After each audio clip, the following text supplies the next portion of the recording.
ஒரு குக்கரில் 4 table spoon எண்ணெய் ஊற்றிட்டு பட்டை லவங்கம் பிரியாணி இலை ஒரு அன்னாசிப்பூ போட்டு தாளிச்சுக்கோங்க.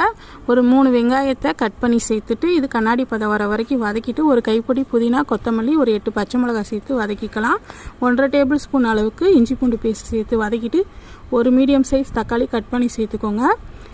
இதில் உப்பு வந்து ஒரு 2 டீஸ்பூன் அளவுக்கு உப்பு சேர்த்துட்டு கலந்துட்டு ஒரு 1/2 கிலோ அரிசியை ஊற வச்சு தண்ணி வடித்து எடுத்து வச்சுருக்கேன். அதையும் சேர்த்துட்டு ஒரு கிளறிட்டு ஒரு ஃபுல் தேங்காவை அரைச்சி பால் எடுத்து வச்சுருக்கேன். ஃபஸ்ட்டு பால் செகண்ட் பால்னு. இப்போ 1 டம்ளர் அரிசிக்கு ஒரு 2 டம்ளர் தேங்காய் பால் கணக்கில் நம்ம தேங்காய் பால் சேர்த்துட்டு மூடி போட்டு கரெக்டாக 2 விசில் விட்டு எடுத்தால் தேங்காய் பால் சாதம் பிரியாணி டேஸ்ட்டில் ரொம்ப சூப்பராக ரெடி ஆகிடும். இதுக்கு சைடிஷாக நம்ம காரமாக முட்டை வறுவல் சிக்கன் ஃப்ரை இந்த மாதிரி செஞ்சு சாப்பிட்லாம். ரொம்ப டேஸ்ட்டாக இருக்கும். கண்டிப்பாக ட்ரை பண்ணுங்கள். பிடிச்சிருந்தா லைக் பண்ணுங்கள். மெஷர்மெண்ட்லாம் மெயின் வீடியோவில் கொடுத்துருக்கேன், வேணால் செக் பண்ணிக்கோங்க. தேங்க்யூ.